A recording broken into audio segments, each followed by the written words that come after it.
अस्सलामुअलैकुम, खुशामदीद। भली करे आया जी आया नू वशत के बखैर रागले नया दिन के साथ मैं हूँ सैयद फैसल करीम और मैं हूँ महक असलम।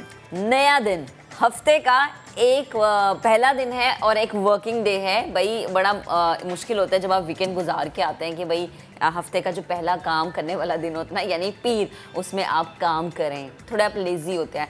लेकिन हम आप सबकी जो मॉर्निंग है बड़ी खुशगवार बनाने वाले हैं। वो इसलिए क्योंकि हमारे पास बहुत सारे टॉपिक्स हैं जिन पे आज हमने बात करनी है और मुझे आज खुशी इस चीज़ की कि आज हमने आपको बहुत सारे लोगों से मिलवाना है, यानी ऐसे बाहिम्मत लोगों से आपकी मुलाकात करवानी है जो कि हमारी ज़िंदगी में मिसालें कायम करते आ रहे हैं। लेकिन सबसे पहले उस शख्सियत का जिक्र जिसकी कोई मिसाल नहीं है, जिसका कोई नेमुल बदल नहीं है, जिसकी मोहब्बत ऐसी है कि वो मोहब्बत गिव एंड टेक वाली नहीं है, बेलॉस मोहब्बत है। मैं बाप की बात कर रही हूँ। बाप एक ऐसी हस्ती है जिसके बारे में हम जितनी बात करें कम है। अल्लाह ताला की अजीम नेमत है। अपनी औलाद की परवरिश के लिए बाप दिन रात मेहनत करता है, इसलिए कि मेरी औलाद सुकून से सो सके, इसलिए कि घर में सुकून हो, इसलिए कि मेरी औलाद आगे जा सके। और बड़ी मज़े की बात यह है कि बाप वो वाहिद शख्सियत होते हैं जो कि हमेशा ये चाहता है कि मेरा बेटा या मेरी बेटी मुझसे ज़्यादा ऊपर जाए, मुझसे ज़्यादा पढ़े, मुझसे ज़्यादा तरक्की करे। हमें राहत पहुंचाने के लिए, हमारे सुकून के लिए, हमारी तालीम और तरबियत के लिए, हमारी अच्छी ग्रूमिंग के लिए, हमारे अच्छे ब्रॉटअप के लिए हमारे फादर को कभी कभी बैरून मुल्क भी जाना पड़ता है। अपनी रातों में अपने आप का सुकून जो है वो ख़त्म करना पड़ता है, लेकिन वो कोशिश ये करते हैं कि हम सुकून में रहें और अपने आराम और सुकून पर अपनी औलाद के आराम और सुकून को तरजीह देता है। आज हम जो कुछ भी हैं इन्हीं की तो बदौलत हैं। कल दुनिया भर में फादर्स डे मनाया गया। वैसे सिर्फ एक दिन नहीं, इस दिन के अलावा जब तक हमारी सांस है तब तक माँ बाप को हमें याद रखना चाहिए और उनकी खिदमत करनी चाहिए। अल्लाह हमें ये सब करने की तौफीक अता फरमाए। आमीन। अब्बा मेरे तो इस वक्त शो देख रहे हैं, तो मैं अब्बा से यही कहूँगी कि अब्बा आई लव यू। आपने जितना मेरे लिए किया कोई नहीं कर सकता। अच्छा जी, आज हम आपको एक ऐसी शख्सियत से मिलवाएंगे जो वाकई में हीरो हैं। एक नहीं, एक दो तीन फैसल ने राज़-फाश कर दिया है कि भाई अभी तक नहीं किया। नो नो नो, अभी भी बाकी है पिक्चर, अभी बाकी है।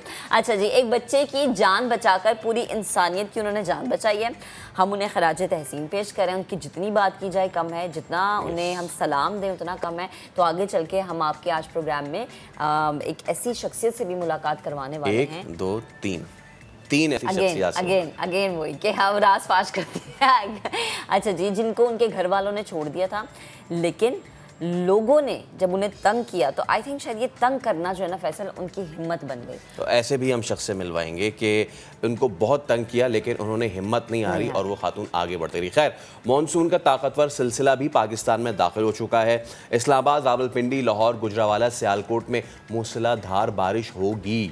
सवाल यह है कि कराची में कब होगी। तो कराची, हैदराबाद, सक्खर, लाड़काना में भी गरज चमक के साथ बारिशों का इम्कान है। जी, इम्कान है, यानी यहाँ पे भी होगी। बस ये हो जाए ताकि हम जो है ये पकोड़े समोसे खा सकें। लेकिन अगेन वही कि जब बारिश होती हैं तो कभी कभी इंतज़ामिया के कामों की कलई जो खुलती है उससे पता चलता है कि बार बार कहने के बाद ना, और हर दफ़ा भाई ये पूरा सीज़न ऐसा जब हमें पता है बारिशें होती हैं उसके बावजूद कोई इंतज़ाम नहीं होता। अच्छा जी, मौसमियाती तब्दीलियों की बात हो रही है जिसने गिलगित बल्दिस्तान के बहुत से मकामात के नक्शे बदल दिए। कई देहात तबाह हो चुके हैं, कई देहात अब भी ख़तरे में मौजूद है। लेकिन गिलगित बल्दिस्तान का एक ऐसा इलाका है जिसका हुस्न जो है, जिसकी खूबसूरती जो है, हम लफ्ज़ों में बयान नहीं कर सकते। तो आज हम अपने प्रोग्राम में वहाँ की आपको सैर करवाएंगे। देखिए हमारा प्रोग्राम कितना अच्छा है, यहाँ बैठे बैठे हम कितनी जगहों की कहाँ पहुँचाते हैं। खैर, लेकिन मामला ये है कि बिजली बचाइए और शॉर्टफॉल घटाइए। पहले सिंध और पंजाब और अब इस्लामाबाद में मार्केट्स के औकात-ए-कार कम कर दिए गए हैं। अब सवाल ये कि क्या इससे तवानाई बहरान पर काबू पा लिया जाएगा।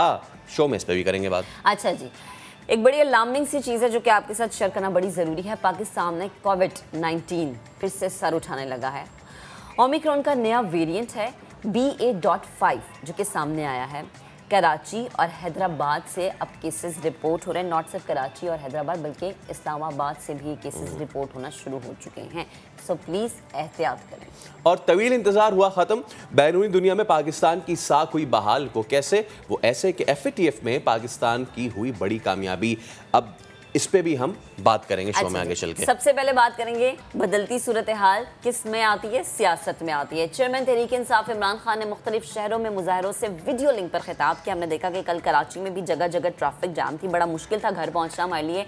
कहीं कारकुन तैयार रहे और कहीं पर हमने देखा कि कारकुन आके वापस चले गए। मैंने अपनी आंखों से देखा क्योंकि मेरे घर के पास वाकई ऐसा हुआ था। इलेक्शन की तारीख लेने के लिए मुल्क भर में एहतजाज की कॉल दूंगा, खान साहब का ऐसा कहना था। उन्होंने पंजाब के ज़िमनी इलेक्शन में मैच फिक्स करने का इल्जाम लगाया। आपने सबने तैयारी, मैं आपको कॉल दूंगा, पुरअमन एहतजाज करेंगे जब तक साफ और शफाफ इलेक्शंस की डेट नहीं मिलती। इलेक्शन कमीशन को इन्होंने साथ मिलाया। पंजाब के अंदर जो बाई इलेक्शंस है, अभी से ही मैच फिक्स करने की सारी तैयारियां हैं। कहते हैं कि इमरान खान ने बारूदी सुरंगें छोड़ दी। पाकिस्तान की तारीख का ये सबसे बड़ा खसारा छोड़ के गए थे, जो असल बारूदी सुरंग थी। जब हमने फैटफ का कानून पास किया तो ब्लैकमेल किया कि हम फैटफ के लिए तब वोट देंगे जब आप हमें एनआरओ देंगे और ये नैब के अंदर चेंजेस लेके आएंगे। 1200 अरब रुपए के करप्शन के केसेस, कल जब ये कानून बनेगा इनके केसेस खत्म हो जाएंगे। क्यों नहीं आपने रूस से तेल की बात की? क्योंकि आप अमेरिका के गुलाम हैं। मिफ्ता इस्माइल पहुंच गया अमेरिकन एम्बेसडर के पास और उसने कहा कि जी हमारी मदद करें, जो वो कीमत आपसे वसूल करेंगे वो हमारी हकीकी आज़ादी की कीमत ली जाएगी। कौम ने इमरान खान के फितना फसाद एजेंडे को मुस्तरद कर दिया। पीटीआई के एहतजाज पर वफाकी वज़ीर दाखिला राना सनाउल्लाह का ये था रद्द अमल। समा से गुफ्तगू में कहा कि एक हफ्ते से कौम को एहतजाज पर उकसा रहे थे। लाहौर, इस्लामाबाद और कराची के अलावा किसी जगह 100 बंदे भी इकट्ठे नहीं हो सके। तो सुनवाते हैं आपको। दिनों से बल्कि पूरे वीक से पूरी कौम को ये कह रहे थे फितना और फसाद के एजेंडे पे लबैक है, लेकिन पूरी कौम ने आज इसे मुस्तरद किया। लाहौर में कोई 1100 था, इस्लामाबाद में H9 पार्क है, वहाँ पे 900 थे और कराची में कुछ 600 थे। बाकी किसी जगह पे 100 बंदा भी पूरा नहीं थे। 9 बजे बाजार भी बंद हो गए, लोग आ रहे थे, लेकिन लोगों ने अपने आप को डिस्टेंस पे रखना जो है वो पसंद किया। इसे शर्म आनी चाहिए। कौम का वक्त जाया कर रहा है। इन्होंने वो पॉलिसी अपनाई, इतना कर्जा पूरे मुल्क पे 74 सालों में हुआ, उसका 80% इसने 3.5 पौने 4 साल में ले लिया। गया कहाँ है? किस तरह से इसने इस मुल्क की इकॉनमी का जो है वो बैठाया है। इसी पर बात करने के लिए हमें ज्वाइन किया है सीनियर एनालिस्ट नज़ीर लगारी साहब ने। लगारी साहब बेहद शुक्रिया वक्त देने के लिए। गुड मॉर्निंग लगारी साहब। कहिएगा, खान साहब कुछ अर्से के बाद सामने आते हैं और कॉल की बात कर लेते हैं कि जी मैं लोगों को बाहर आने की कॉल दूंगा। अब तो शायद लोग भी मजाक समझने लग गए हैं कि हमारे साथ मजाक हो रहा है। तो आपको क्या लगता है, आपकी एक्सपर्टीज़ क्या कहती है कि खान साहब सियासत की किस मोड़ पे खड़े हैं? क्या पोजीशन है पीटीआई की अभी? इस मुल्क के सेलेक्टर्स ने, स्पॉन्सर्स ने, फाइनेंसर्स ने और फैसिलिटेटर्स ने इस मुल्क के साथ मजाक किया और एक नॉन पॉलिटिशियन को, जिसका सियासत से कोई वास्ता नहीं था, ना तक भी कोई सियासत से वास्ता नहीं, उसको सियासत की अलग नहीं आती है, उसको दुनिया के बारे में मालूमात नहीं और सीने पर हाथ मार कर कहता है मैं सबको जानता हूँ, सारी दुनिया को जानता हूँ और बरतानिया को मुझसे ज़्यादा कोई जानता ही नहीं है। यानी बरतानिया वाले भी नहीं जानते। वो खैर से जाहिल मुतलक हैं और उनकी जिन लोगों ने इनके ऊपर सरमायाकारी की, उनकी सरमायाकारी ज़ाय हो गई है। उसकी नाअहली, नालायकी 3.5 साल इस कौम ने भुगती है। एब्सोल्युटली फेल, जो नॉट कहा उसने, तो एब्सोल्युटली फेल आदमी जो है वो, जो सियासत में अजनबी है और सियासत से नावाकिफ है, उसकी टीम में भी कोई सियासतदान नहीं है।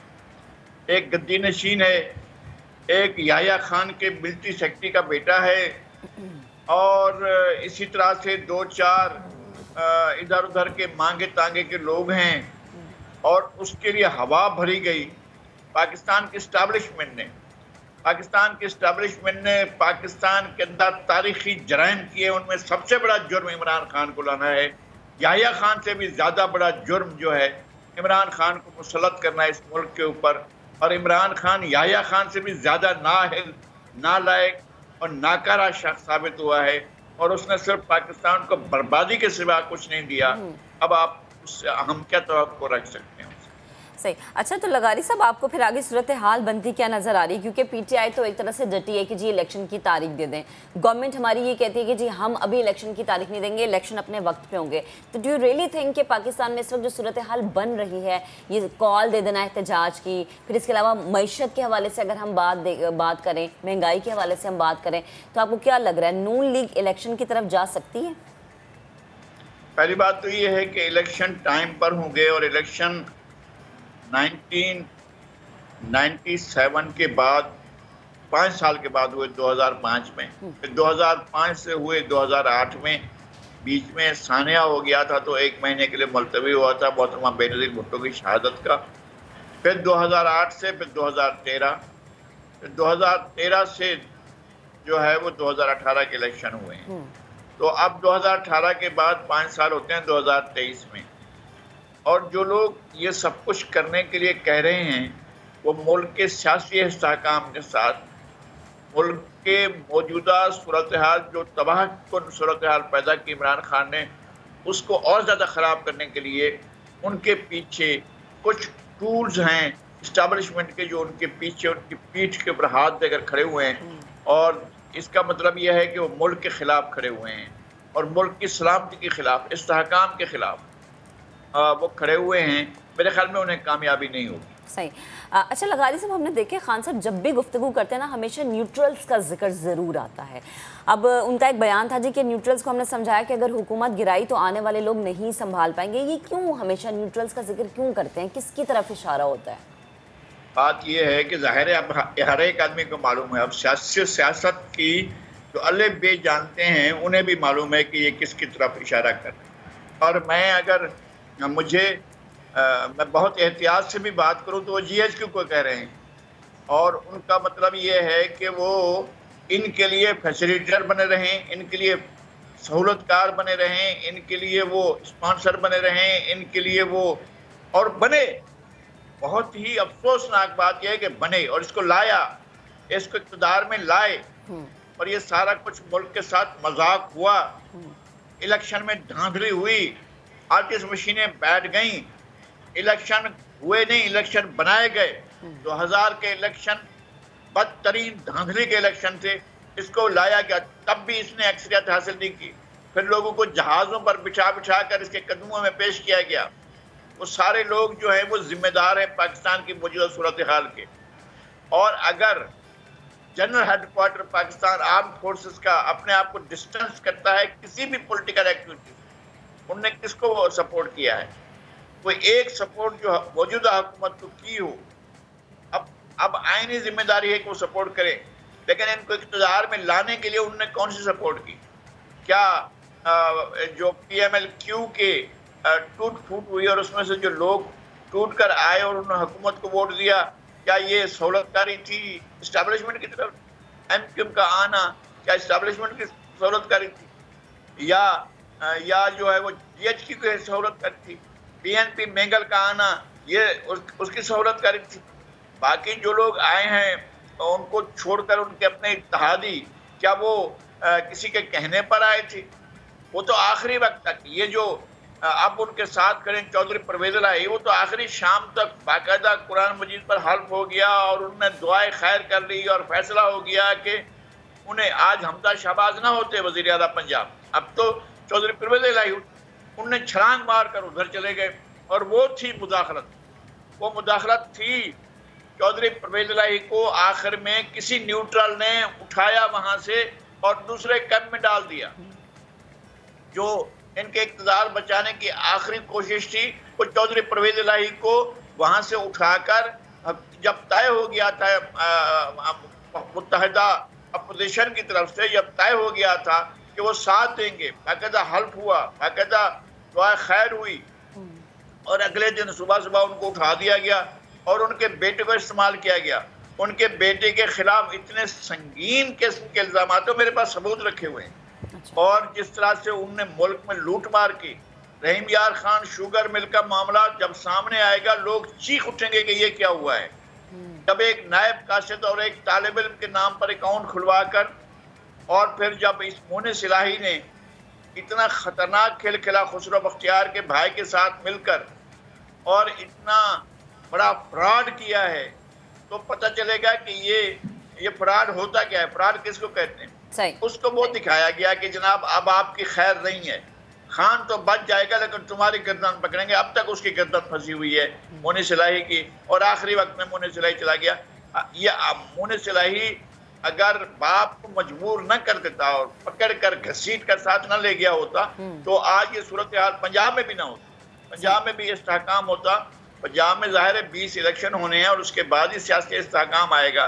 लेकिन ये कहना कि जनाब जो इनका साथ दे, इनके लिए सहूलतकारी करे, इनके लिए लोग धांधली करे इलेक्शन की, वो तो न्यूट्रल है। जो इनके लिए बाकायदा धांधली करके इनको लेकर और इनके जो कम वोट हो गए उनको पूरा करने के लिए जहाज चलवा कर जो सब कुछ करे, वो तो न्यूट्रल है। ठीक है। और जो न्यूट्रल हो जाए उसको गाली देंगे। ठीक है लगारी साहब, बेहद शुक्रिया मौजूद थे गुफ्तगू संग मुल्क में जो करंट हमारी सियासत की सूरत हाल है उस हवाले से। अभी जरा आगे बढ़ते हैं, हमसाया मुल्क की बात करते हैं। भारत में मुसलमानों के घर मिस्मार करना जुल्म है। अक़वाम मुत्तहिदा की खास नुमाइंदा टीम ने मोदी हुकूमत को ये ख़त में कहा है। दूसरी जानिब भारत में अग्निपथ कानून के खिलाफ पुरतशद्दुद एहतजाज किया जा रहा है। मुजाहिरीन ने एक और ट्रेन जला दी है। बीजेपी अरकान के गुस्ताखाना बयानात के खिलाफ मलेशिया में सरकारी सतह पर एहतजाज किया गया।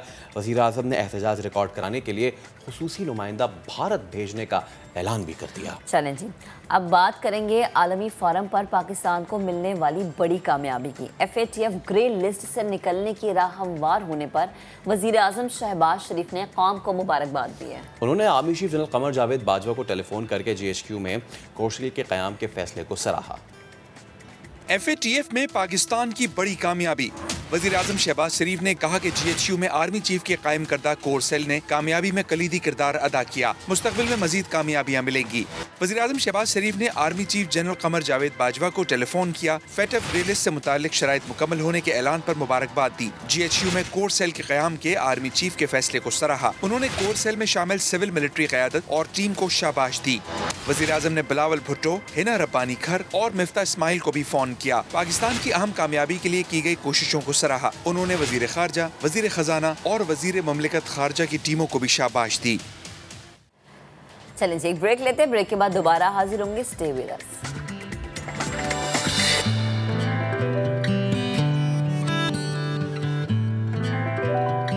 Welcome back. हम FATF पे मजीद भी बात करेंगे, लेकिन उससे पहले आपको ये बताएं कि बलूचिस्तान असम्बली में आज होने वाला बजट इजलास कल तक मौखर कर दिया गया है। इजलास हुक्मरान जमात बलूचिस्तान अवामी पार्टी के काउंसिल सेशन की मसरूफियात के बायस मुलतवी कर दिया गया है। तो आपको अपडेट कर रहे हैं कि बलूचिस्तान असम्बली का आज होने वाला बजट इजलास मौखर कर दिया गया है। बजट इजलास कल 21 जून बरोज़ मंगल मुनक्किद होगा। सरकारी हुकाम का ये कहना है। सरकारी हुकाम ये कहते हैं कि BAP काउंसिल की मसरूफियात के बायस इजलास को मौखर किया गया है। बजट इजलास रीशेड्यूल करने के लिए कायम मकाम गवर्नर को मुरासला इरसाल कर दिया गया है। चलें जी, पाकिस्तान कब FATF की ग्रे लिस्ट में रहा और इस बार ऐसे कौन से इकदाम उठाए गए जिनकी बुनियाद पर पाकिस्तान को वाइट लिस्ट में शामिल करने का ग्रीन सिग्नल मिला है और अब इससे क्या क्या फ़ायदे पहुंचेंगे, आपको ये रिपोर्ट दिखाते हैं। तवील इंतजार खत्म, बैरूनी दुनिया में पाकिस्तान की साख बहाल। FATF पाकिस्तान को ग्रे लिस्ट से निकालने पर राजी हो गया। पाकिस्तान उससे पहले भी 2 बार ग्रे लिस्ट में रह चुका है। पहली बार 2008 से 2010 तक ग्रे लिस्ट पर था, 2012 से 2015 तक ग्रे लिस्ट पर रहा, 2018 में तीसरी बार ग्रे लिस्ट में शामिल किया गया। फाइनेंशियल एक्शन टास्क फोर्स ने पाकिस्तान के बैंकिंग और माशी निज़ाम की शफाफियत पर सवाल उठाए। पाकिस्तान के वाइट लिस्ट पर आने से माशी निज़ाम शफाफ तस्वुर किया जाएगा। ग्रे लिस्ट से निकलकर पाकिस्तान के लिए कई माली और माशी मसाइल से बचना आसान हो जाएगा। FATF के इजहार इत्मीनान के बाद आलमी मालियाती इदारों की जानिब से फंडिंग रुकने का खतरा भी टल गया। IMF, वर्ल्ड बैंक, एशियाई तरक्याती बैंक समेत दीगर इदारों से फंडिंग जारी रहेगी। आलमी सरमायाकार पाकिस्तान में सरमायाकारी जारी रखेंगे। पाकिस्तान की अमरीका और यूरोपीय यूनियन से तिजारत जारी रहेगी। बैनुल अक़वामी कमर्शियल बैंक पाकिस्तान में ऑपरेशन जारी रखेंगे। मूडीज, फिंच समेत आलमी रेटिंग एजेंसियाँ रेटिंग मेरिट पर बरकरार रख सकेंगी। पाकिस्तान के बैंकिंग और माली निजाम में बेहतरी आएगी। पाकिस्तान ने एक्शन प्लान के तहत एंटी मनी लॉन्ड्रिंग कानून भी पास किया। पाकिस्तान ने दहशतगर्दी के मुल्जिमान को सजा दिलवाई। दहशतगर्दी और मनी लॉन्ड्रिंग के खिलाफ कवानीन बेहतर किए। सब पे बात करेंगे। फॉर्मर फाइनेंस मिनिस्टर माहिर माशियात सलमान शाह से हमारे साथ मौजूद हैं। अस्सलाम वालेकुम, thank you so much for your time for the नया दिन। अच्छा सर, ये बताइए कि अभी इन्होंने इस टीम ने आना है आगे सितंबर अक्टूबर में, are we celebrating too early? देखें, ये टीम जो फैटफ की आएगी, ये पाकिस्तान के जो डिफरेंट फाइनेंशियल इंस्टीट्यूशंस हैं उनमें जो तरीक़ेकार अब बनाए गए हैं मनी लॉन्ड्रिंग को ख़त्म करने के लिए, जो भी एंटी टेररिस्ट फाइनेंसिंग के असूल हैं उनकी पासदारी हो रही है या नहीं। तो ये सारी चीज़ें वो ऑन द साइट आके जब करेंगे तो उसके बाद फिर आपको इस ग्रे लिस्ट से वाइट लिस्ट में डाल दिया जाएगा।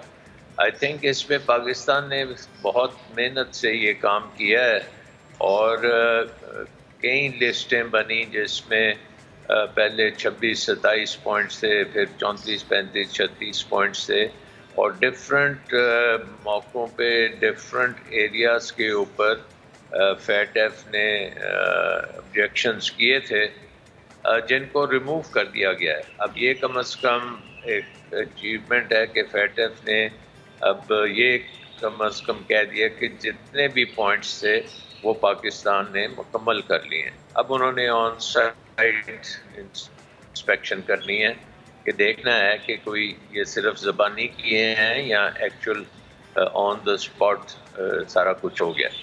इसका बहुत ज़्यादा फ़ायदा है पाकिस्तान को इन द सेंस कि पाकिस्तान का बैंकिंग निज़ाम हमें पता है कि उसमें बहुत सी कमज़ोरियाँ थीं और बहुत से हमारे मुल्क के अंदर ही इतनी इसके ऊपर केसेस भी हैं जो मनी लॉन्ड्रिंग वगैरह के हो रहे हैं, तो उनकी वजह से हमारा बैंकिंग निज़ाम मिसयूज़ होता रहा है और उसमें टेरर फाइनेंसिंग भी है, उसमें करप्शन भी है, उसमें टैक्स एवेजन भी है, उसमें नारकोटिक्स का पैसा भी है।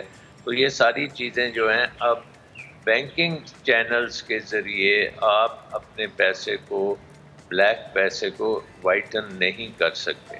सो आई थिंक ये एक बहुत बड़ी डेवलपमेंट है और इंटरनेशनली भी एक सिग्नल जाएगा कि पाकिस्तान का जो निज़ाम है उसमें बड़ी कड़ी नज़र है और नंबर 2 का पैसा इसमें नहीं आ सकता। इसमें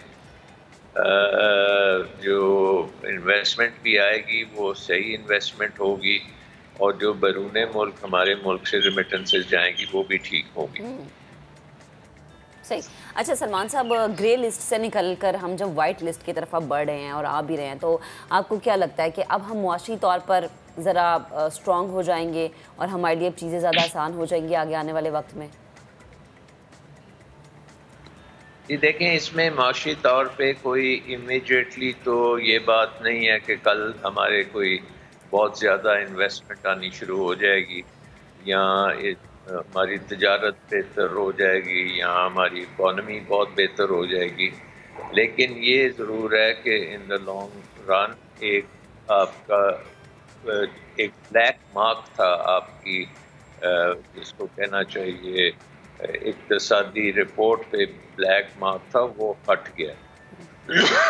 अब जब भी कोई फॉरेन इन्वेस्टर या कोई अदारा पाकिस्तान को एवेल्यूएट करेगा इकोनॉमिक कोऑपरेशन के लिए या इकोनॉमिक इन्वेस्टमेंट्स के लिए, तो ये एक उसमें हर्डल नहीं होगा कि ये तो ग्रे लिस्ट में है और कल को ये ब्लैक लिस्ट में चले गए तो कोई मसला हो जाएगा। सो आई थिंक उस पॉइंट ऑफ व्यू से पाकिस्तान को क्लीन चिट मिलना बहुत ज़रूरी है, क्योंकि इट शोज़ कि पाकिस्तान अब दुनिया के निज़ाम का एक अच्छा मेंबर है फाइनेंशियल सिस्टम का। और हमें पता है कि फाइनेंशियल सिस्टम के बाहर आप नहीं रह सकते, आपके लिए बहुत मुश्किलात पैदा हो एग्जैक्टली। तो इसी सिस्टम में होते हुए अब हमें मजीद बेहतरी भी करनी है। Thank you so much. Salman Shah साहब हमारे साथ मौजूद थे। तो कुछ जो ग्रे लिस्ट से निकलने की ये नवेद सुनाई गई है, यकीनन लॉन्ग टर्म में इससे बहुत फ़वाइद हैं, लेकिन अभी क्या करें, ये शॉर्ट टर्म में क्या करें? वो करना ये कि आपने बिजली बचानी है और शॉर्ट फॉल घटाना है। क्योंकि इस्लामाबाद इंतज़ामिया भी सिंध और पंजाब के अब नक्शे कदम पर चल पड़ी है। मार्केट्स, शॉपिंग मॉल्स रात 9 बजे बंद करने के अहकाम जारी कर दिए गए हैं। शादी हॉल्स 10 बजे और रेस्टोरेंट्स, क्लब्स, पार्क्स और सिनेमा हॉल्स रात 11 बजे बंद करना होंगे। नए अहकामात का इत्तलाक 2 माह के लिए होगा। आदिल तनूली की रिपोर्ट आपको दिखाते हैं। शहर इक़्तिदार में भी वफाकी काबीना के बिजली बचाओ प्लान का इतलाक कर दिया गया। तमाम मार्केट्स, शॉपिंग मॉल्स, किराना स्टोर, बेकरियां और दफातर रात 9 बजे बंद करना होंगे। ईद पर मवेशी मंडी भी रात 9 बजे तक ही खुली रह सकेगी। जिला इंतजामिया ने नोटिफिकेशन जारी कर दिया। शादी हॉल्स और मार्किज में शादी की तकरीबात का आखिरी वक्त रात 10 बजे तक होगा। शादी के सिलसिले में लाइटिंग भी उसी वक्त बंद करना होगी। सनतें, restaurant, cafe, club, cinemas, theatre और पब्लिक पार्क समेत हर किस्म की तफरीगाएं रात 11:30 बजे तक खुली रह सकती हैं। हॉस्पिटल्स, तिबी लेबॉर्ट्रियाँ, एम्बुलेंस सर्विस, मेडिकल स्टोर्स पर इस हुक्म का इतलाक नहीं होगा। पेट्रोल पंप्स, बस अड्डे, तंदूर, दूध दही की दुकानें, सब्जी मंडी भी इस पाबंदी से मुस्तस्ना होंगी। लेकिन असल सवाल ये उठता है कि क्या इन सारे मेजर से इतना फ़ायदा होगा कि जो हमारा शॉर्टफॉल है उसको हम ओवरकम कर सकें? बिल्कुल, ये एक सवाल है और ये सवाल तो अब आने वाला वक्त ही दे पाएगा। अच्छा जी, एक ब्रेक लेते हैं, ब्रेक के बाद दोबारा हाजिर होंगे। आपके साथ रहते हैं।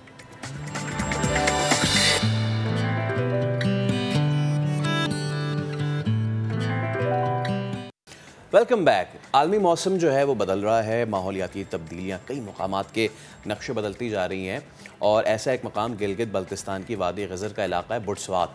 यहाँ अताबाद जैसी बर्फ़ानी झील वजूद में आई। अताबाद झील और उसके असरात की दास्तान जानते हैं वादी गज़र से आबिद अली की रिपोर्ट में।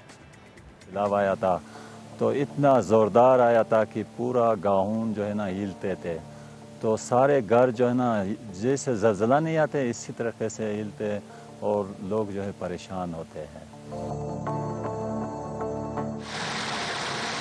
ये है बुटस्वात की वादी, जिसके अतराफ के पहाड़ों में 200 से ज्यादा छोटे बड़े ग्लेशियर छुपे हैं।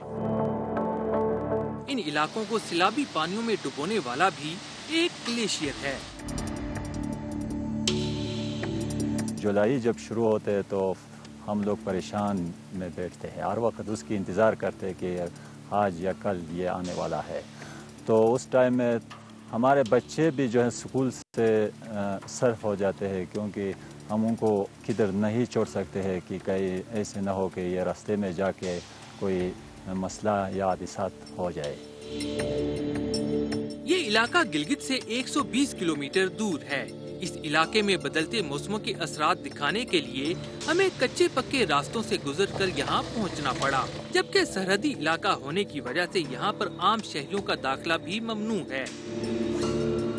इस इलाके में सरसब्ज दरख्तों और हंसते बसते घरोंदों को ग्लेशियर के गोल पत्थरों से बदलने का सिलसिला 2015 में शुरू हुआ। बुटस्वात के 8.5 किलोमीटर लंबे ग्लेशियर ने 2018 में सैलाबी रेला छोड़ा तो नीचे गांव का नक्शा ही बदल डाला।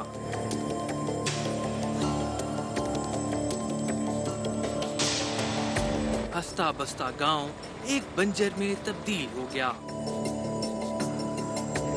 ये झील 2018 को तकरीबन ये ग्लेशियर पड़ने की वजह से ये झील बन गई। बाद में जो है ना सर, ये तकरीबन 2021 में जो है फिर दोबारा ये सैलाब आ गए, फिर उसकी वजह से वो मलबा वहाँ पर जमा हो गए, तो फिर ये बढ़ना शुरू हो गया। बढ़ के जो है ना तकरीबन सारे आबादी को कवर किया। शुरू में ये झील छोटी थी, लेकिन गुज़िश्ता साल बुटस्वात ग्लेशियर में 2 मरतबा बर्फानी झीलें फटी, जिससे कुरम्बर झील और बुर्द ग्लेशियर का पानी इस बुटस्वात ग्लेशियर के सैलाबी पानी ने रोक दिया। यूं बुटस्वात झील 737 स्क्वायर किलोमीटर लंबी हो गई, जो शिस्पर झील से 2 गुना ज्यादा बड़ी थी। मैं इस वक्त पहुंच चुका हूं बुटस्वात ग्लेशियर के बिल्कुल करीब, और पीछे आप देख सकते हैं कि इसके टॉप के ऊपर व्हाइट ग्लेशियर है, जबकि जो नीचे का हिस्सा है ये ब्लैक ग्लेशियर है। इस वक्त जो ब्लैक ग्लेशियर है वो बहुत तेजी के साथ पिघल रहा है। और अगर मेरा कैमरामैन आपको दिखाए तो ये जो नीचे का जितना भी एरिया है ये सारा का सारा किसी वक्त ब्लैक ग्लेशियर था। इस ग्लेशियर के सैलाब से 3 गांव मुतासिर हुए, जबकि हजारों एकड़ ज़रई जमीन तबाह हो गई, जबकि ये झील बददस्तूर मौजूद है। इस वादी में सबसे बड़ा ग्लेशियर कुरम्बर है, जिसकी लंबाई 19 किलोमीटर है।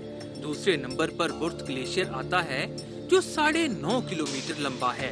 इन दोनों ग्लेशियर से नालों की सूरत में आने वाला पानी लगातार झील के हुजम में इजाफा करता जा रहा है। यूं नीचे बस्ती आबादियां गाहकुश और गिलगित तक मुसलसल खतरे की जद में हैं। अल्लाह न करे मजीद अगर ये ऊपर से आ जाए, फिर अगर ये दरिया बढ़ जाए तो ये पूरा बुर्त तक जो है, ये तो गंजाबाद है, ये बुर्त तक खतरा है, ये पूरा इस ज़रा आबाद है। नीचे की तरफ फिर ये खतरा है कि जब ये फट जाएगा, जब ज्यादा होगा, ये फट जाएगा तो फिर नीचे के लिए बहुत तबाही होगा सर। इस झील के वजूद से तबाह होने वाले गांव के मकीन तो अब दरबदर हैं ही, जबकि अतराफ की आबादियों के लिए अजदहे की तरह मुंह खोले और मुसलसल पिघलते ग्लेशियर्स अब भी खतरे की घंटी बजा रहे हैं।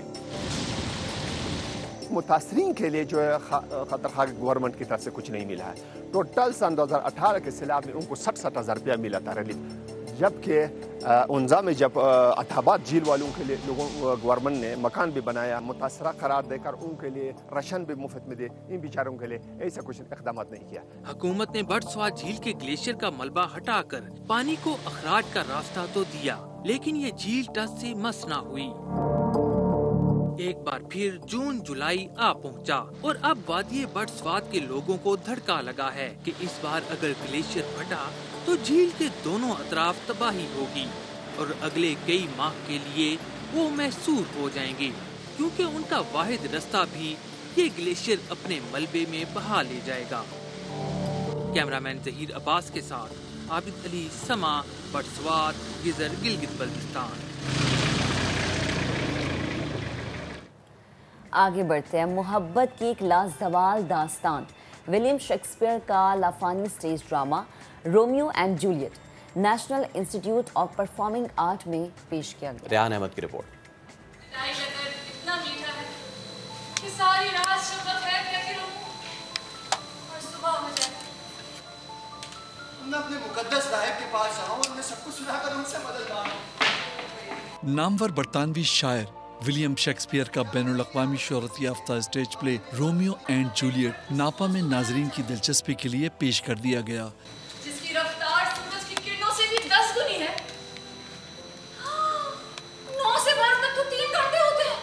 खेल की कहानी एक ऐसे नौजवान जोड़े के बारे में है जो एक दूसरे को टूट कर चाहता है और अपनी मोहब्बत को पाने के लिए वक्त के जालिम तरीन लोगों से टकरा जाता है। उसकी ललकार बिल्ली की म्याऊं नहीं है, बहादुर है, सूरमा है, लड़ता ऐसे है जैसे कोई गीत की धुन पर नाचे। इस खेल की हिदायत मुमताज ब्रॉडकास्टर ज़िया मुहिउद्दीन ने दी हैं। बहुत अच्छा एंडेवर है, बहुत अच्छा डायरेक्शन है, बच्चों के डायलॉग्स बहुत ज़्यादा और बहुत अच्छा ट्रांसलेट किया है। Stage play Romeo and Juliet 1597 में लिखा गया था। इसके किरदार अदब, म्यूजिक, रक्स और थिएटर में हजारों मर्तबा दुनिया के सामने जलवा अफरोज हुए और हर बार उन्हें सराहा गया। जिसे भी लिखना आता है वो जवाब दे सकता है। गलत जवाब रोमियो को देना चाहिए कि दरबार का जवाब दरबार को दे। Stage drama Romeo and Juliet के दोनों मरकजी किरदारों में अदाकारी के जौहर दिखाने वाले फनकारों ने अपनी बेहतरीन सलाहियतों का मुजाहरा करते हुए किरदारों के एहसासात की खूबसूरत तर्जुमानी की। मैं अपने दुश्मन के यहाँ दावत में था कि किसी ने मुझे घायल कर दिया और उसे मैंने भी। इसमें जो डायलॉग की अदायगी है और जो उन्होंने कॉस्ट्यूम और पीछे से जो उन्होंने मंजर कशी की है, इसका तो जवाब ही नहीं है। ये वेस्ट का था और कैसे उर्दू में जब मैंने सुना उसको, वो सारी चीज़ें जो हमने पहले पढ़ी हुई हैं इंग्लिश में, पर उनको जब एक्सप्रेस किया तो बहुत ही अपना लग रहा था, क्योंकि बेसिकली तो सब ह्यूमन एक जैसे हैं, सबको मोहब्बत होती है, सब इसी प्रोसीजर से गुजर रहे होते हैं। तो वो एक्सपीरियंस वहाँ पे भी वैसा है और यहाँ देख रहे हैं वो भी वैसा है, ऊपर से अपनी लैंग्वेज में देख रहे हैं, तो ऐसे ही लग रहा है कि जैसे कि आपका ही है, वो लग ही नहीं रहा कि वेस्ट का है। उसने वही कहा जो एक मुहज़्ज़ब, खूबसूरत, शरीफ इंसान को कहना चाहिए। रोमियो जूलियट मगरबी अफसाने के मकबूल तरीन किरदारों में शामिल हैं और नापा में पेश किए जाने वाले रोमियो जूलियट के खेल में नौजवानों की दिलचस्पी देखकर इस बात का अंदाज़ा बखूबी लगाया जा सकता है कि आज का नौजवान लिटरेचर और थिएटर में कितनी दिलचस्पी रखता है। कैमरामैन आतिफ कुरैशी के साथ रेहान अहमद, समा, कराची। अभी एक ब्रेक ले रहे हैं, हमारे साथ रहिए।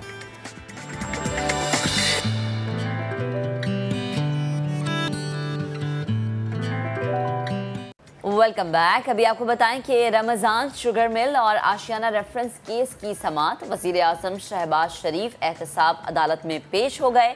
वज़ीर आला पंजाब हमजा शहबाज ने बजट मसरूफियात के बायस आज हाज़िरी से माफ़ी की दरख्वास्त दायर कर दी है। इसी पर बात करेंगे, अपने नुमाइंदे अरशद अली ने हमें ज्वाइन किया है। जी अरशद, बताइएगा।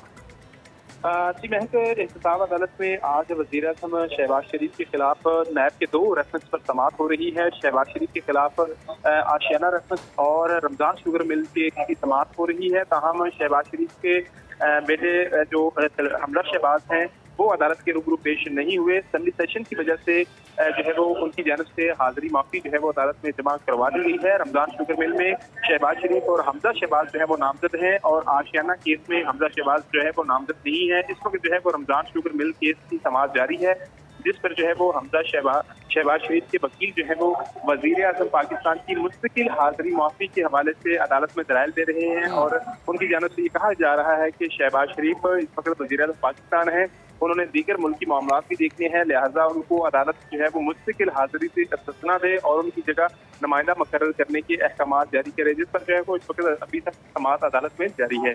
ओके अरशद, आपका बेहद शुक्रिया।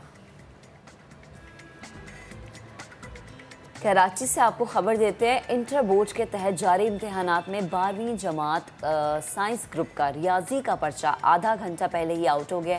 ये वो रिवायत है जो कभी ख़त्म नहीं हो सकती। इसी पर बात करेंगे, जमजम सईद ने हमें ज्वाइन किया। जमजम, कहिएगा, 12वीं जमात का ये पर्चा आउट हुआ और ये रिवायत कभी नहीं ख़त्म हो सकती। एक और पर्चा आउट होना यकीनन इंतज़ामात पर सवाल उठता है।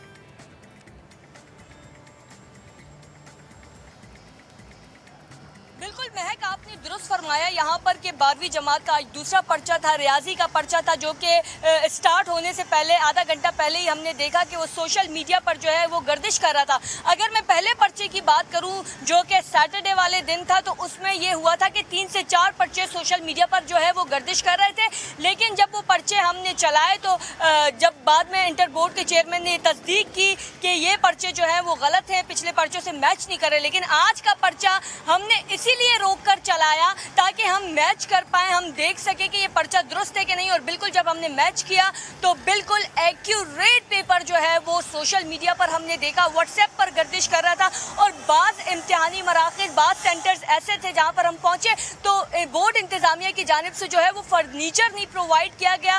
एक डेस्क पर जो है 2-2, 3-3 बच्चे बैठकर जो है पर्चा कर रहे हैं। अगर हम क्लासरूम में जाएं तो ऐसे लगता है जैसे कोई मार्केट में जो है, हम मछली मार्केट में हमने एंट्री कर दी है, इस तरह से महसूस हो रहा था। क्योंकि वहाँ ऐसा लग ही नहीं रहा था, खामोशी नहीं थी, ऐसा महसूस ही नहीं हुआ मुझे कि आज इनका दूसरा पर्चा और ये पर्चा इम्तिहानी, मतलब ये इम्तिहानी कमरे में बैठ के पर्चा कर रहे हैं। जब हमने इन्विजिलेटर से पूछा तो उन्होंने कहा कि बोर्ड इंतज़ामिया को जो है इस तमाम तर सूरत हाल की खबर है, बता दिया गया, लेकिन उसके बावजूद अब तक जो है वो यहाँ पर दूसरा पर्चा है और फर्नीचर नहीं दिया गया। मेरे ख्याल से फर्नीचर आएगा तो ज़रूर, लेकिन या तो आखिरी पर्चे में या शायद उसके बाद।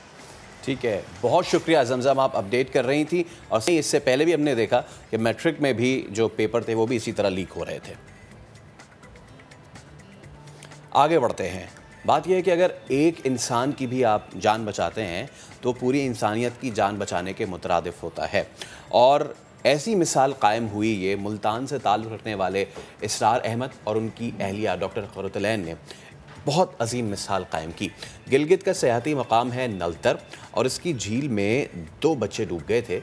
और ऐसे में ना सिर्फ कि इनको सारा क्रेडिट जाता है बल्कि वो ड्राइवर भी कि जिसने पहले इनको कूदा इस झील में और जान पे खेल के गहरे पानी से निकाला, बच्चे की हालत बहुत ख़राब थी, इसकी सांसें भी बंद हो चुकी थी, लेकिन लेडी डॉक्टर कुर्रतुल-ऐन ने ये देखा, फौरी तौर पर वो मदद को आगे आई और फिर जो कुछ हुआ वो हम इतने दिन से देख रहे हैं। बिल्कुल, वो CPR थेरेपी के तहत बच्चे पर दबाव देती रही, जबकि उनके शौहर जो है बच्चे को सांस देकर उसकी सांसें बहाल करने की कोशिश करते रहे। कुछ देर की कोशिश के बाद मौजज़ाना तौर पर बच्चे की सांस बहाल हो गई है। यकीनन ये एक ऐसा काम है, हम जितना इन्हें अप्रिशिएट करें उतना कम है। बट एक जो अनफॉर्चुनेट सी चीज़ थी वो ये थी कि एक बच्चे की इसमें डेथ हुई है फैसल, और एक बच्चे को बचा लिया गया है। और ये वो इंसानियत का जज्बा है जिसकी हमें ज़रूरत है कि देखिए उन्होंने अपने आप को पीछे छोड़ा और इस बच्चे की जान बचाई। इस बच्चे की जान बचाना यानी किसी माँ के जिगर को ठंडक पहुँचाने के मुतरादिफ है।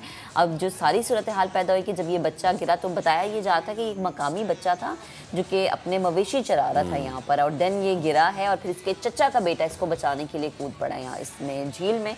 बट अगेन वही कि वो जो बच्चा कूदा था वो नहीं बच पाया, लेकिन इसकी जान बचा ली गई है। तो ये हम अपनी तरफ से ये स्टैंडिंग ओवेशन देते हैं दोनों को, बल्कि तीनों जो हीरोज़ हैं उनको, क्योंकि वो जो ड्राइवर थे वो भी आज हमारे साथ मौजूद हैं, और जो दोनों डॉक्टर कुर्रतुल-ऐन और उनके जो हमारी ही फील्ड से ताल्लुक़ रखने वाले जो ब्रॉडकास्टर हैं, बिल्कुल इसरार भाई भी हमारे साथ मौजूद हैं। तो आप तीनों का बहुत शुक्रिया। और ड्राइवर जो है वो भी मोहम्मद भाई भी मौजूद है हमारे साथ, हम सबसे बात करेंगे। तो सबसे पहले हम आगाज़ जो है वो इसरार भाई और डॉक्टर साहिबा आपसे करते हैं। बहुत कमेंडेबल काम किया आपने, थोड़ा सा बताइएगा आप लोग जब वहाँ पहुँचे क्या सिचुएशन वहाँ बनी हुई थी, क्या देखा आप लोगों ने? जी शुक्रिया बहुत आपका। सबसे पहले तो हम आपको बताएं कि हम उस वक़्त कोई 14,000 फीट की बुलंदी पर मौजूद थे, जहाँ पर ऑफ रोड ट्रैक है और जहाँ पर सिग्नल्स भी नहीं आते और बहुत दुश्वार गुजार रास्ता है। और हम जब सतरंगी झील से हम अपनी जीप के अंदर बैठे, 2 जीपें हमारे पास थी जो हमने ली हुई थी, और जैसे हम गुज़रे तो हमें शोर गुल की आवाज़ सुनाई दी। नलतर नाला जिसे कहते हैं, उसके अंदर जो 2 बच्चे थे, जो एक की उम्र तकरीबन 14-15 साल और एक की 16-17 साल, वो डूबे हुए थे और उनमें से एक को निकाला जा रहा था और उसको मुर्दा करार देकर बैन कर रहे थे सब लोग, तमाम लवाहिकीन। सो हम उसी वक्त ड्राइवर ने कहा हमें देखना चाहिए, हम रुके। मैं कैसर साबिर साहब सफ़रनामा निगार हैं, वो हमारे साथ थे, ये वीडियो भी उन्होंने ही कैप्चर की है। और उस वक्त हमने उन्हें बुलाया और उन्होंने कहा कि आप नदी से ऊपर लेकर आएँ बच्चे को, ताकि बुलंदी पर हम नीचे नहीं जा सकते। वो लोग ऊपर लेके आए और डॉक्टर साहब जीप में बैठे थे, उनको कुछ पता नहीं था कि हो क्या रहा है, क्योंकि जीप साइडों से बंद थी। मैंने भी डॉक्टर साहब से कहा कि आप प्लीज़ नीचे आइए, हमें आपकी ज़रूरत है। और बाकी वाक़या फिर आपने देखा और डॉक्टर साहब बताती हैं आपको। सही, मैं चाहूँगी डॉक्टर साहबा आगे आप अगर हमें बता सकें बाकी की डिटेल, बाकी का वाक़या क्या एक चीज़ होती है ना कि ये तो सेकंड्स का खेल था कि एक सेकंड भी डिले हो जाता तो बच्चे की जान चली जाती। एक्चुअली बच्चा जब एट दैट टाइम उस वक्त उसका पल्स नहीं चल रहा था, उसका हार्ट नहीं था, उसके मैंने कैरोटिड्स चेक किए वो नहीं थे, उसकी आइज़ अप रोल थी, मुंह से झाग निकल रहा था और बच्चा बिल्कुल साइनोस था, ब्लू था, नीला पड़ गया था क्योंकि वो बिल्कुल फ्रीजिंग वाटर था जिसमें वो गिरा है। और उसको अब कितनी देर हो चुकी थी गिरे हुए हमें ये भी इल्म नहीं था, लेकिन जो उसके जो सारे साइंस एंड सिम्टम्स थे वो बता रहे थे कि उसको थोड़ा टाइम लग गया है। उस वक्त वो बिल्कुल बेजान बॉडी थी, लेकिन आई स्टार्टेड CPR। मैंने उसी वक्त सेकंड्स में ही डिसाइड किया और मैंने अपने हस्बैंड से कहा कि मैं इसको चेस्ट पर कंप्रेशंस दूंगी, आपने जो है इसको ब्रीथ देना है माउथ टू माउथ। मैंने ये कमांड दी और उसके बाद मैंने स्टार्ट कर दिया, चेस्ट कंप्रेशंस देने शुरू कर दिए। और ये फ्रीक्वेंसी हमने बना ली कि हम इतनी देर के बाद मैं उनको फिर आवाज़ देती थी कि आप, तो तकरीबन 3 से 4 मिनट तो हमारे ऐसे गुजरे, बच्चे का वो रिस्पॉन्स नहीं था। लेकिन इसरार ने एक डीप ब्रेथ दिया इस तरह से कि मेरे हाथों को लंग्स की एक्सपेंशन फील हुई कि फेफड़े जो हैं वो फूले हैं। तो मुझे लगा कि इसमें स्पेस है, अभी हम इस पर और एफर्ट करें तो हो सकता है ये वापस आ जाए। हमने अपना CPR कंटिन्यू रखा, तकरीबन 5 से 6 मिनट लगे हैं। पहले बच्चे की फ्लिकरिंग मूवमेंट हुई है, उसकी उंगलियों ने मूव किया है, उसकी आइज़ जो स्टैटिक थी वो हिलना शुरू हुई हैं और थोड़ी देर में ही बच्चा जो है वो कॉन्शियस होना शुरू हो गया।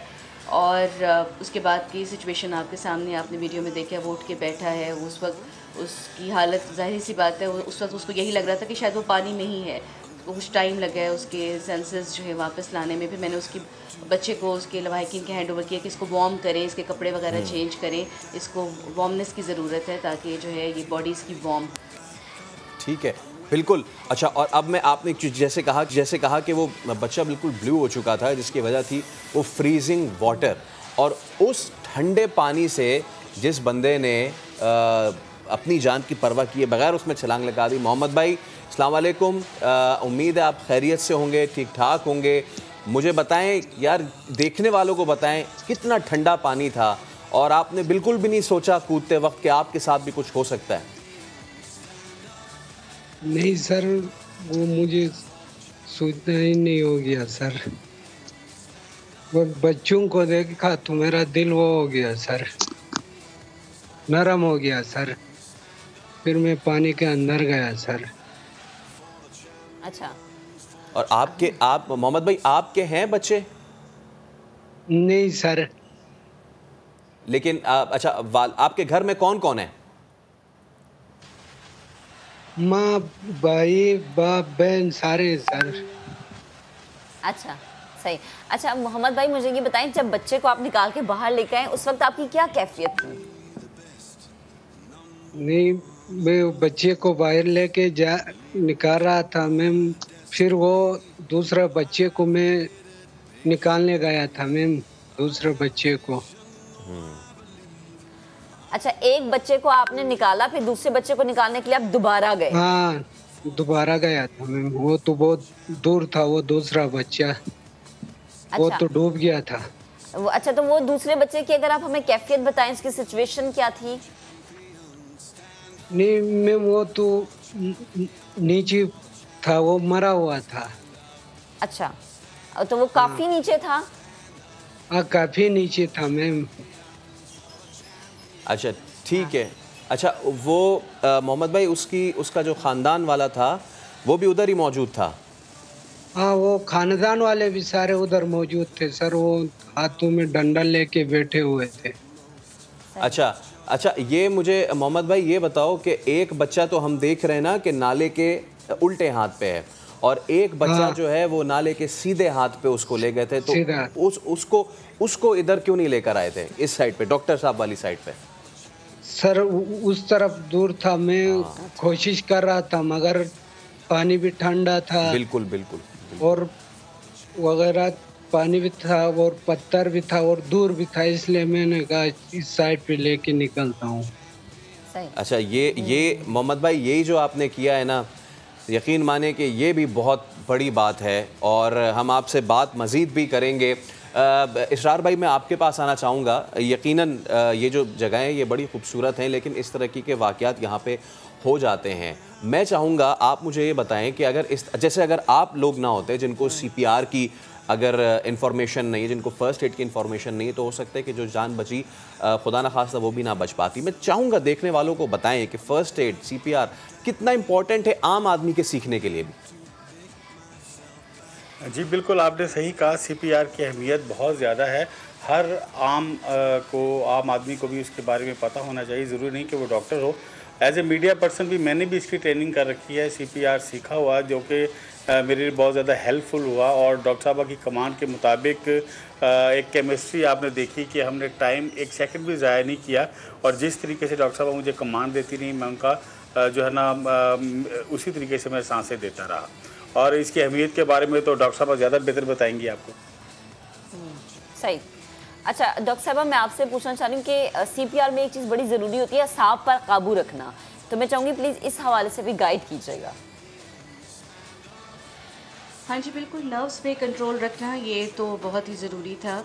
और आई डोंट नो, मैं शायद थोड़े मजबूत आसाब की हूँ, मुझे ऐसे लगता है, क्योंकि जिस फील्ड से मेरी स्पेशलाइजेशन जिस फील्ड में मैंने की है उसमें शायद आपके आसाब आपके बहुत जो है काम आते हैं। मैं क्योंकि कैंसर स्पेशलिस्ट हूँ, मैं डेली बेसिस पे ऐसे पेशेंट्स देखती हूँ जो कि लाइफ थ्रेटनिंग सिचुएशंस में होते हैं, लास्ट स्टेज में हैं, तो मेरे लिए शायद मेरे नर्व्स शायद इस वजह से थोड़े आम लोगों की निस्बत थोड़े स्ट्रॉन्ग हैं।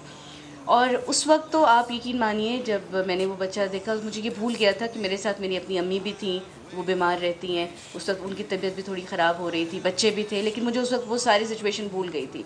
वो शायद मेरे प्रोफेशन का तकाजा है कि हम डॉक्टर्स हैं, हम जहाँ भी जाएंगे ये प्रोफेशन हमारे साथ रहेगा।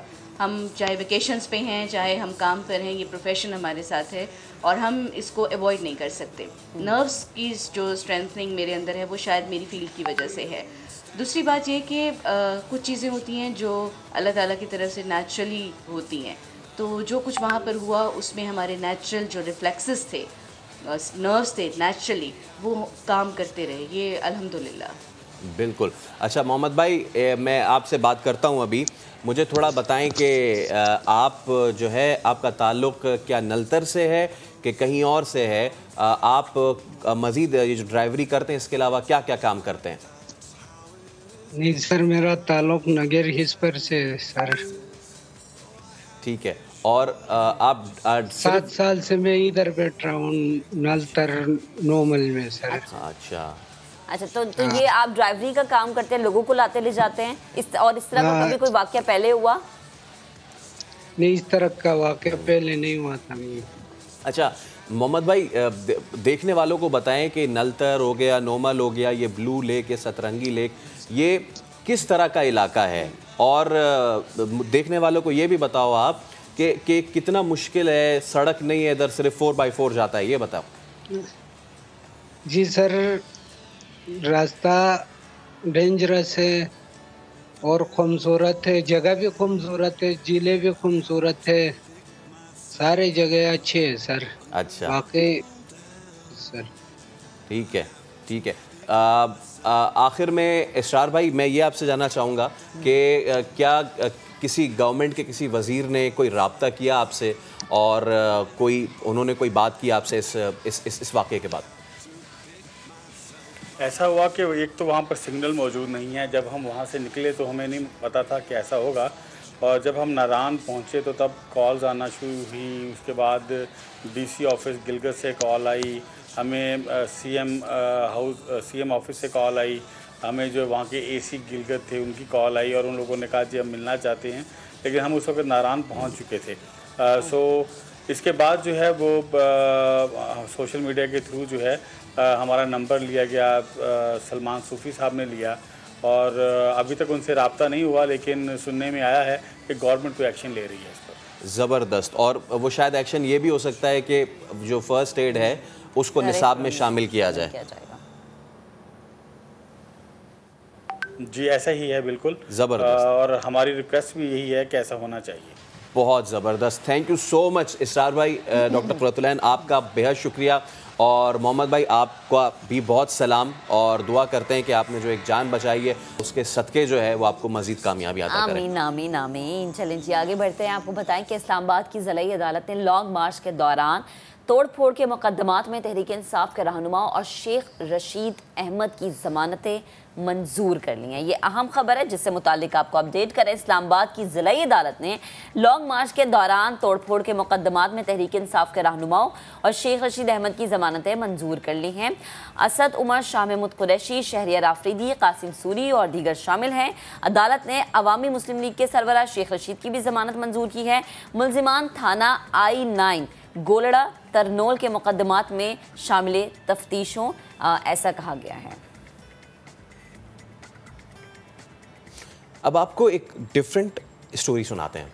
लाड़काना सेंट्रल जेल में कैदी राज वाला मामला हुआ। अक्सर फिल्मों में आपने देखा होगा, लेकिन हकीकत में हो गया ये। कैसे कैदियों ने इंतज़ामिया से लड़ने के लिए जेल के अंदर मोर्चे कायम कर दिए और लोहे की रॉड्स, पत्थर और ईंटें रख ली। दौरान ऑपरेशन कैदियों से एसी, टीवी, मोबाइल फ़ोन और दीगर गैर कानूनी अशिया बरामद हुई। जेल इंतज़ामिया ने ऑपरेशन मुकम्मल करके जेल को क्लियर कर दिया है। अब जेल की क्या सूरत हाल है? जेल में मौजूद हैं हमारे नुमाइंदे रिपोर्टिंग करने के लिए, साहिल जोगी। साहिल बताइएगा। जी देखिए, लाड़काना सेंट्रल जेल जो कैदियों के लिए एक जेल खाना नहीं था, लेकिन उनके लिए एक 5 स्टार होटल था। यहाँ पर उनको जो है एसी, उसके साथ साथ एयर कूलर, मोबाइल फ़ोन और दीगर जो चीज़ें हैं उनकी सहूलत मैसर थी जो जेल में नहीं होती। तो इस हवाले से यहाँ पर जो है सेंट्रल जेल इंतज़ामिया की जानिब से मुकम्मल ऑपरेशन कर दिया गया है और दावा किया गया है जेल सुप्रिटेंडेंट अशफाक कलवर साहब की जानिब से कि अब जो है ऑपरेशन मुकम्मल कर लिया गया है और यहाँ पर जो भी कैदी थे ख़तरनाक कैदी 650 कैदी, और वो जो है मुख्तलिफ़ जेलों में खैरपुर जेल और सखर जेल और दीगर सिंध के जेलों में मुंतकिल कर दिया गया है। अब जो है यहाँ पे माहौल पीसफुल है और जो इंतज़ामी की रिट पहले नहीं थी वो रिट बहाल हो गई है। लेकिन जाते जाते जिस तरह से जेल का कैदियों ने हालत की है वो हम आपको दिखाते हैं। कैमरामैन शाहिद अली आपको ये दिखाए। हम इस वक्त जो है अस्पताल में मौजूद है। ये है अस्पताल का वो वार्ड जहाँ पर एक्सरे मशीन, अल्ट्रासाउंड और दीगर जो चीज़ें जो कैदियों के खुद अपने सहूलत के लिए यहाँ पे इंतज़ामिया की जानिब से रखी गई थी, ये उनका हाल कर दिया है और पूरी हॉस्पिटल को इन्होंने जला दिया है।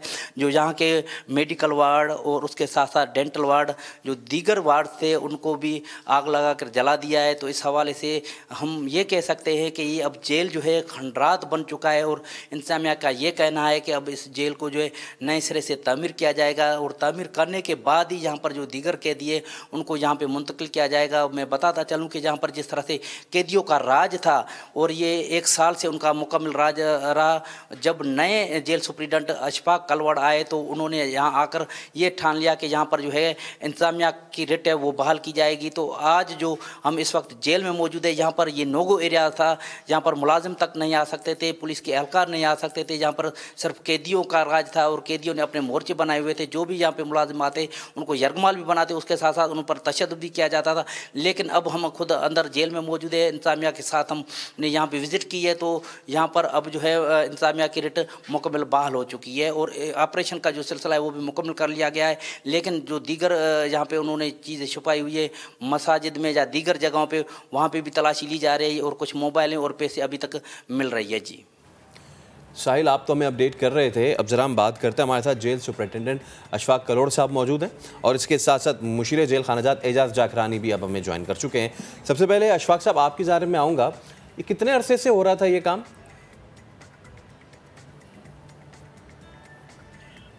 जी, ये मैंने जब चार्ज संभाला था 10-11 महीने पहले तो मुझे बहुत वर्स्ट कंडीशन में जेल मिला था और यहाँ पे हर गैर कानूनी चीज़ अंदर थी। मोबाइल फ़ोन, सरिये, रॉडें, ड्रग्स, अल्कोहल, चर्च, ये सारी चीज़ें अनफॉर्चुनेटली यहाँ पे थी। तो पहले ही दिन मैंने असेसमेंट करके पूरी विज़िट करके ओवरऑल, क्योंकि वो 20 दिन एक सो कॉल्ड प्रोटेस्ट चला था प्रिजनर्स की तरफ से कि उनको जो पहला वाला जेल सुपरिटेंडेंट था वो वापस चाहिए क्योंकि वो उनको सहूलियात देता था।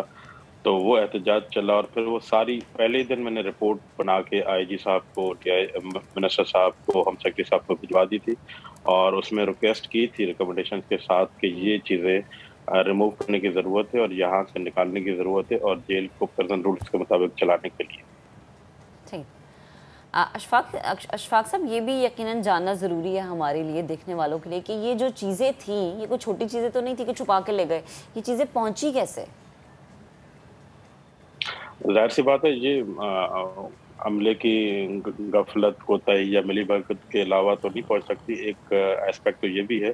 दूसरा ये है कि वो कैदी ले जाते थे अंदर और तलाशी का सिस्टम सही नहीं होगा और कुछ जो चीज़ें थी वो बाहर दीवारों से भी फेंकी जाती थी अंदर, क्योंकि वो कैदी लॉक नहीं होते थे, बैरक्स में नहीं होते थे, तो वो ओपन होते थे अंदर और बाहर से कोई चीज़ फेंकी जाए तो वो उठा लेते थे। मगर आपकी बात अपनी जगह सही है कि जो बड़ी बड़ी चीज़ें हैं जैसे एयर कूलर है, दूसरी चीज़ें हैं, वो तो नहीं फेंकी जा सकती, वो तो गेट के थ्रू ही गई होंगी। अब वो इंक्वायरी हो चुकी है, ऑनरेबल मिनिस्टर साहब को भी पता है, वो आईजी पर इंक्वायरी कर चुके हैं और जो मुलविस हैं कुछ को तो ट्रांसफ़र किया गया है, कुछ को 1-2 लोगों को टर्मिनेट भी किया गया है और उनके खिलाफ कार्रवाई चल रही है। ठीक है, अच्छा, मैं एजाज जाकरानी साहब से बात करता हूँ। एजाज साहब, क्या सिर्फ ट्रांसफ़र कर देना इस मसले का हल है? क्योंकि ये किसी आम जगह से ये चीज़ें नहीं हुई हैं, जेल के अंदर तमाम तर मामलात हुए हैं।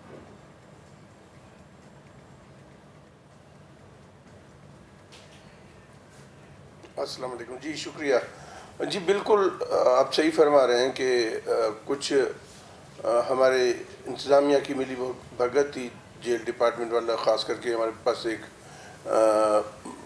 ये ओवरनाइट नहीं हुआ। मुख्तलिफ दौर में कुछ सुप्रीडेंट्स आए, कुछ लोअर स्टाफ के अमले जो कैदियों के साथ मिल जाते हैं और जिसकी वजह से ये हुआ। अब देखिए एक चीज़ ख़राब हो चुकी थी, और ये कहना कि ये सिर्फ यहाँ होता है, ये जेलों के मसले आपने देखे होंगे पूरी दुनिया में होते हैं। कैदी छतों पे चढ़ जाते हैं, कैदी अंदर झगड़ा करते हैं, कैदी कभी कभी भूख हड़ताल भी कर देते हैं, और इस तरह की चीज़ें पूरी दुनिया में होती हैं। और इंडिया में तो आपने देखा कि कैदियों और जेल इंतज़ामिया पे पता नहीं कितने मूवीज़ भी बने गए हैं। तो ये चीज़ें जो अंदर गई हैं, बिल्कुल इसमें जेल डिपार्टमेंट के लोग इन्वॉल्व थे। कुछ की इंक्वायरियाँ चल रही हैं, कुछ को टर्मिनेट किया गया, उनकी नौकरी ख़त्म कर दी गई है, और कुछ अभी उनकी इंक्वायरी के बाद फैसला किया जाएगा। तो ये तो था, लेकिन अब मसला ये हो गया था कि आउट ऑफ कंट्रोल हो गया था जेल, और हमारे जो भी जेल का अमला अंदर जाता था तो कभी उनको वो अगवा करके बिठा लेते थे और फिर अपने डिमांड्स मनवाते थे कि अभी आप हमारे मोबाइल फ़ोन नहीं छीनेंगे, अभी आप हमारे मंशियात को नहीं रोकेंगे। इस तरह की चीजें की एजाज साहब, माजूर मुझे आपको रोकना पड़ा, एक ब्रेक है। अशफाक साहब और एजाज साहब हमारे साथ मौजूद है, एक ब्रेक लेते हैं, ब्रेक के बाद दोबारा हाजिर होंगे, अगेन इस मामले पर बात करेंगे, साथ रहिएगा।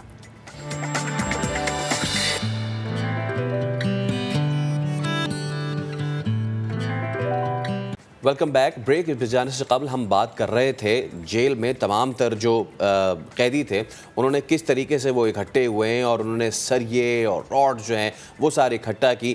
कुछ भी बड़ा हो सकता था, लेकिन एक चीज़ जो कि कमेंडेबल है कि ऑपरेशन किया गया और ये सारी चीज़ें रिकवर की गई। तो जेल सुपरिटेंडेंट अशफाक कलोर साहब जो कि हमारे साथ मौजूद हैं। अशफाक साहब, मुझे थोड़ा ये बताएं कि आप लोगों ने ये पूरा ऑपरेशन किस तरीके से प्लान किया, थोड़ा सा ये तो बताइए। एक्चुअली हम ऑपरेशन तो शुरू दिन से करना चाह रहे थे, जिस दिन से मेरी पोस्टिंग हुई थी। ये मैं आपको बताता चलूं कि मेरे कैरियर का एक चैलेंजिंग टास्क था जो मुझे दिया गया था। तो पहले दिन से हम करना चाह रहे थे, मगर पॉपुलेशन प्रिजनर्स की ऐसी थी, 1100 लोग थे, तो हम चाह रहे थे कि फोर्सफुल ऑपरेशन ना करें ताकि कोई कैजुअल्टी या कोई नुकसान किसी भी ह्यूमन बीइंग का, वो प्रिजनर हो या स्टाफ हो, उनका ना हो सके। तो हम कोशिश कर रहे थे कि कोई पीसफुल तरीके से और इसकी पॉपुलेशन कम करें, और पॉपुलेशन कम हो और फिर ऑपरेशन कर सकें। फिर ये बीच में 7-8 महीने हमारा कोशिश की थी हमने कि फोर्स इस्तेमाल ना करना पड़े और फोर्स के बगैर हम ऑपरेशन कर सकें। तो मगर वो मामला हल हो जाते थे, फिर वो छतों पे चढ़ जाते थे, फिर उनका कोई नाजायज़ मुतालबा पूरा नहीं होता था, फिर वो एहतजाज सोकाल एहतजाज पे आ जाते थे। तो इस दफ़ा हमने प्लान किया था कि इस दफ़ा इन्होंने जो आखिरी हद थी कि कोर्ट्स जो अंडर ट्रायल प्रिजनर थे कोर्ट्स पे जाने पे इनकार कर दिया। तो ऑब्वियसली हमारे पास अब आखिरी ये था कि हम ऑपरेशन के अलावा हमारे पास कोई और ऑप्शन था नहीं। तो हमने फोर्सफुली ऑपरेशन का मिनिस्टर साहब ने फैसला किया, आईजी साहब ने, होम सेक्रेटरी साहब ने, फिर मीटिंग्स हुई मिनिस्टर साहब की डीजी रेंजर्स के साथ और दूसरे इदारों के साथ। तो प्लान हमने किया, मगर हमने उससे पहले ही ऑपरेशन का उनको जैसे ही पता चला कि अब हमारे पास कोई ऑप्शन नहीं है, तो मैं उनको वैसे ही साइकोलॉजिकली उनको एंगेज करता आ रहा था कि वो सरेंडर कर लें, क्योंकि मेरा मकसद था कि वो सरेंडर कर लें। हमारा मकसद कोई लड़ाई झगड़ा करना नहीं था। तो वो हम उसमें कामयाब हो गए। अपने स्ट्रेटेजिक प्लान में हमने उनसे पीसफुल जो है ना सरेंडर करवा लिया, और वो उन्होंने सरेंडर किया। 3-4 दिनों में ऑपरेशन मुकम्मल हुआ। 4-5 दिनों में 6 जून से लेकर 10 जून तक ये ऑपरेशन मुकम्मल हुआ और शिफ्टिंग मुकम्मल हुई। सही, ठीक। अच्छा एजाज साहब, अब मुझे आप बताएगा कि हमने तो ये सिर्फ लाड़काना की जेल देखी है, सो ये बाकी जेलों की अगर मैं बात करूं तो खुदा न खास्ता हमें वहाँ पर तो ऐसी सिचुएशन देखने को नहीं मिलेगी। क्या वहाँ पर भी ऑपरेशन के बारे में सोचा गया कि इस तरह से ऑपरेशन किया जाएगा? कोई सिचुएशन ठीक है। अशफाक कलहोर साहब हमारे साथ मौजूद है, एजाज जाखरानी मौजूद है। ये तो सिर्फ एक जेल थी लाड़काना जिसकी हमने आपको सूरत हाल बताई। अब आप खुद अंदाज़ा लगाएं कि सिंध माशाल्लाह इतना बड़ा है, इतनी जेलें हैं, और सवालिया निशान ये है कि अंदर के लोग फैसल इन्वॉल्व होते हैं। इस तरीके के प्रेसिडेंट सिर्फ सिंध में नहीं, माजी में हमने देखा कि मशहूर ज़माना दहशतगर्द वो जेल तोड़कर फरार हुए हैं। आप खैबर पख्तूनख्वा की मिसाल ले लें, बिल्कुल ठीक है जी। तो ये भी सारी चीज़ें हो चुकी हैं हमारे अपने सामने ही, लेकिन अब ये जो सिचुएशन बनी है। अच्छा अशफाक साहब, ये अब मैं चाह रहा हूँ कि ये जितनी तबाही हुई है, क्योंकि हम देख रहे हैं कि ये सिर्फ सरिया वरिया नहीं निकाले गए, ये जो बाज़ाब्ता इनका अंदर एक छोटा सा हॉस्पिटल था, उसमें अच्छी खासी मशीन थी, इन सबको जला दिया गया है। इन सबको दोबारा रेनोवेट करने में कितना अरसा लगेगा? ठीक है, तो ये भी हम पूछेंगे अशफाक साहब से। जी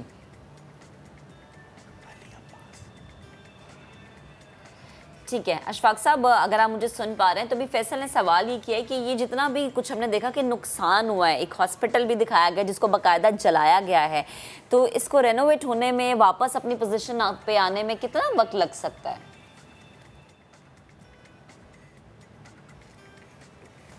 लेकिन जो उन्होंने वो असल में जो वीडियो वायरल करते थे वो अपनी हमदर्दी हासिल करने के लिए मीडिया से, सोशल मीडिया से जो दूसरे लोग हैं उनसे हासिल करने के लिए वो वीडियो वायरल करते थे, मगर जो नुकसान उन्होंने किए हैं प्रिजनर्स ने वो नहीं दिखाते थे। जैसे अभी आप अपनी स्क्रीन पे दिखा रहे होंगे, जैसे साहिल ने दिखाया आपको कि उन्होंने हॉस्पिटल तबाह कर दिया, जो उनके फ़ायदे की चीज़ें थी, दरवाजे, खिड़कियाँ, मेडिसिन, एक्सरे, अल्ट्रासाउंड, मतलब कोई चीज़ उन्होंने हॉस्पिटल में नहीं छोड़ी कि बची हुई हो।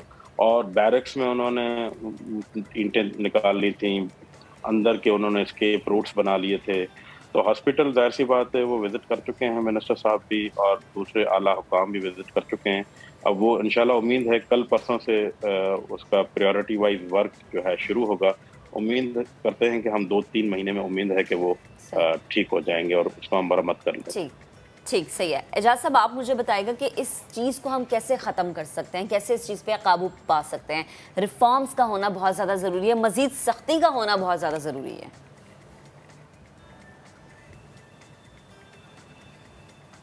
जी बिल्कुल। देखिए जी, ये होता यह है कि अब में एक गंदी मछली आ जाती है तो पूरा तालाब को ख़राब कर देती है, और ऐसा ही हुआ था लाड़काना जेल के साथ। कुछ 1-2 सुप्रीडेंट्स ऐसे आए, उन्होंने कंप्रोमाइज़ कर दिया फॉर मुख्तलिफ रीज़न्स की वजह से। ज़ाहिर है करप्शन थी और भी रीज़न्स थे जिसकी वजह से उन्होंने इतना कैदियों को छूट दे दी थी कि हालात यहाँ तक पहुँच गए थे। और अल्हम्दुलिल्लाह जिस तरीके से हम लोगों ने कंट्रोल किया, credit goes to government of Sindh, credit goes to my chief minister. और जैसे आपको पता है कि लाड़काना तो बहुत सेंसिटिव समझा जाता है, क्योंकि हमारे चेयरमैन साहब का भी होम डिस्ट्रिक्ट है, अदी फरियाल टारपुर साहब का भी हल्का है वहाँ पे, तो उस लिहाज से भी देखना पड़ता है। अगर खुदा न खास्ता इसमें कोई कैजुअलिटी हो जाती, कोई कैदी खुदा न खास्ता मर जाता या कोई अमले का, तो बहुत बड़ा इशू उठ जाता। आप मीडिया ही बहुत उठा लेती, बहुत बड़ा मसला हो जाता हम लोगों के लिए। लेकिन अल्हम्दुलिल्लाह जिस तरीके से हमने प्लानिंग की थी, जिस तरीके से हमने डिसीशंस किए, क्योंकि चीफ मिनिस्टर साहब ने मुझे फ्री हैंड दिया था कि जो डिसीशन आप लेंगे आई एम विद यू। तो मैं मिला, डीजी रेंजर से मिला और आईजी सिंध से, और इस तरह मिलके ये इस ऑपरेशन को किया। ये हमारे ऑपरेशन का जिक्र एपेक्स कमेटी में भी होता था कि लाड़काने के जेल से अंदर से क्रिमिनल एक्टिविटीज़ हो रही हैं, क्योंकि वहाँ मोबाइल फ़ोन थे उनके पास, वहाँ से वो क्रिमिनल एक्टिविटीज़ कर रहे थे फ़ोनों पे। तो ये सारी चीज़ें थी। अल्हम्दुलिल्लाह सब चीज़ अब सही हो गया है, और आइंदा जैसे आपने कहा कि इसको कब सही करेंगे, इसको जल्दी सही करेंगे। मैंने कल अपने आईजी को एजाज साहब, मैं यही आपसे पूछना चाह रहा था कि जो अब जो ये इंसिडेंट हुआ है उसमें बाकी जितनी जेलें हैं पूरी सिंध की भी अगर बात करें तो उसके लिए कब प्रॉपर इंतजामात मज़ीद देखेंगे, और ये जो हुआ है जिसमें अशफाक साहब की पूरी टीम है शामिल जिन्होंने सारी रिकवरीज की हैं, तो इनके लिए कोई इनाम वगैरह का ऐलान करेंगे?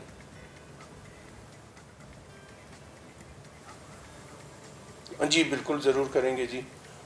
ये मुकम्मल होने दो, मेरे आईजी को, माय आईजी इज़ विजिटिंग, और उसके साथ हमारे पीडी जो हैं, जो डेवलपमेंट करते हैं, प्रोजेक्ट डायरेक्टर हैं, he is visiting with IG also tomorrow. ये सारी एस्टीमेट्स करेंगे और फिर बताएंगे, और I will talk to chief minister साहब कि हम इसको फौरी तौर इसके फ़ंड्स की अरेंजमेंट करके इसको वर्केबल कंडीशन में लाएंगे, और अब मेक श्योर करेंगे कि इस जेल को बिल्कुल ख़राब होने नहीं देंगे। बाकी जैसे आपने कहा कि सिंध के अल्हम्दुलिल्लाह हमारे जो सेंट्रल जेल्स होते हैं जिसमें ख़तरनाक कैदी रखे जाते हैं, कराची और हैदराबाद, सक्खर, तो अल्हम्दुलिल्लाह वहाँ चीज़ें कंट्रोल में हैं। इवन खैरपुर, तो वहाँ ऐसी कोई चीज़ नहीं है। जहाँ जहाँ डिविजनल हेडक्वार्टर होते हैं वहाँ हमारे सेंट्रल जेल हैं। ठीक है, ठीक, बेहद शुक्रिया एजाज जाखरानी और अशफाक कल्होर साहब हमारे साथ मौजूद थे। और जितना अप्रिशिएट करें, जितना आप लोग की तारीफ़ करें कम, क्योंकि ये इतना बेहतरीन काम है और ये काम होना बहुत ज़रूरी था। बड़े नुकसान इससे पहले हो जाते हैं, ये काम हो गए। चलें जी, एक ब्रेक ले लेते हैं हम, ब्रेक के बाद दोबारा हाजिर होंगे, साथ रहिएगा।